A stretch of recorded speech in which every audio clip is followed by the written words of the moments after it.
Hi, it's Jake at Canadian Cutting Edge. Today we're going to take a look at the Sanrenmu 7084 by Sanrenmu. It's got a unique shape, kind of thick and chunky for its length. Feels really nice in the hand. Come on down to the tabletop and we'll take a good look at this knife. Okay, on this knife, Sanrenmu starts off by putting their name in nice bold print right on the side of the knife. There's their traditional logo, the 3 swipes with the R, and then the characters in the language of the owner. I'm assuming it's Mandarin, because this knife is made in China. And, oh, I didn't clean it very well. Hang on. And there you might be able to read, I'll hold it up a little closer, 7084 LUX-PK. This is for the PKs for the gray version. There's a black version, and it's ending with PH instead of PK. It's part of their Windrunner design series. Let's start by taking a look at the blade itself. So this blade has Sandvik 12C27 steel. Yeah, this little knife has got that steel on it. Very good choice. I really like that. This steel has done a really good job EDCing for me. You can see there's grinding marks on there, but no other scratches to be found. And that includes whittling in some wood, definitely a load of cardboard and some other kinds of paper products. Very nice knife. I've done the testing on this knife for the point to see how strong the point is. Jab it into the wood and twist and see if the tip can stand it. Look at that tip on this knife. Focus. Come on, knife. Camera. I keep saying knife when I want the camera to focus. The camera doesn't listen to me anyways, but look at the tip of that knife. Just wonderful. Nothing wrong with the tip at all. Okay. Oh, and the knife is really good because this huge choil right here for the finger, you grab it in the finger and you just go to town. Or if you're whittling on something, you can use your other thumb to help out. And you've got the round edge on the blade there. And you can use the whole thing and just shape the wood whatever way you want. And just go to town. And, you know, as you can see, it does absolutely nothing negative to the blade itself. Oh, come on, please focus. There you go. Really nice edge on this blade. So this is a flat grind, not a full flat, but it's a flat grind, and then you've got your cutting edge done, and they've done a really good job with that. They put a sharpener's toil on the end here, so it's really good to sharpen it at home. You've got your flat area to clamp on your sharpening system, you know, like the Lansky system or whatever other system you have around, perhaps that clamps on the knife.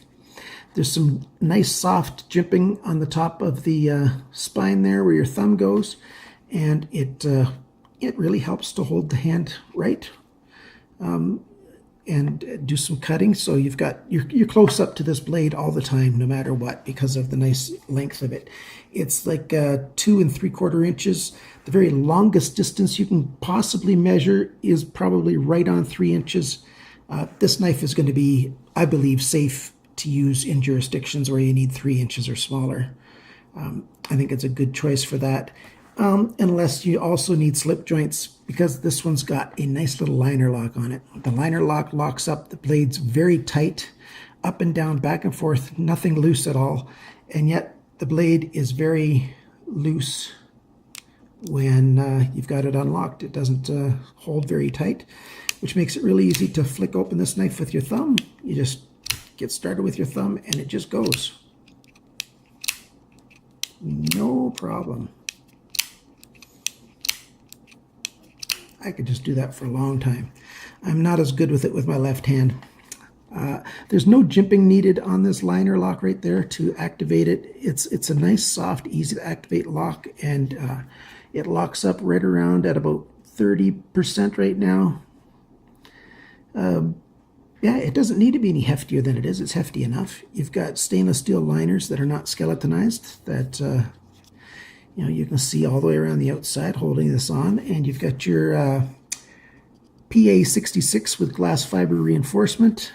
Makes it a nice little knife to hold. The clip is one spot only, so it's tip down carry on that edge. So if it ends up in your pants this way, you know they're going to be that way, and so it's over 1/2 inch that's going to stick out. So it's not a deep carry knife. The clip is nice and wide, and so that holds firmly onto your pants pocket because there's not an awful lot of weight to this knife. It's under 3 ounces, 2.9 roughly. It's 81 grams or so. So it's not a heavy knife in your pocket. It's the thickness of the knife that is going to keep you noticing the pocket, noticing the knife. And it's not that bad. You've got the same material as the scales as a back spacer right there. And for the rest of it, you know, it's open. You can see my hand through there. So it's an easy cleanup if it gets dirty.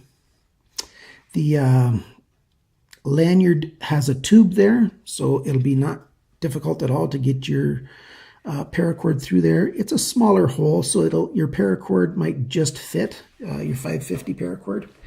I could get it to fit, so hopefully you can get it to fit for yourself. The texture is this really fine, just kind of, hopefully I can get it to focus on that texture. There we go. That texture is just like a fine little, it feels sort of like rough skin. Nice enough grip. It's a 3-finger hold. I get my index in here and then 2 more fingers that hold really well on this jimping back here. And if you give yourself a little bit of a lanyard, then that'll be good for your 4th finger to hold on to. And then you've got really good purchase. This is probably the best grip I've ever had on a 3-finger knife, where I haven't been able to hold with the pinky, just those 3 fingers of my thumb. I've never held a knife, I think, that has a better grip than this, and it has so much to do with this huge choil for the index finger. And the thickness of it also gives you great purchase. So what else did I want to talk about on this knife? When it's closed, it's like 3 3/4 inches long. When it's open, it's like 6 1/4 inches long. You know, not a big knife at all. You know, I've zoomed the camera down to my tabletop here, so it looks big on your screen. But yeah, it's just a little over 6 inches, just a little over 6 inches long. This is a nice knife. If you need a sub 3-inch knife and you want something that you're going to be able to hold really well in your hand, give this one a shot. It's oh, what is the price? I'll put the price in the description below. I think it's like $8 at GearBest for either color. Like that, you just can't beat that for a knife that's this solid, and it is. It's just rock solid. It's a good little knife to have. A good knife for you know, in your car, whatever, in your backpack. Not a lot of weight. Very nice edge, and this edge just keeps on going. I stropped it just a little bit, and that's all I needed to do to keep this edge really nice through all my testing. So there you go. The Sanrenmu on this side, read the name. Come on, camera. 7084 LUX-PK in gray or in black. Remember, guys, always cut towards your chum and not your thumb.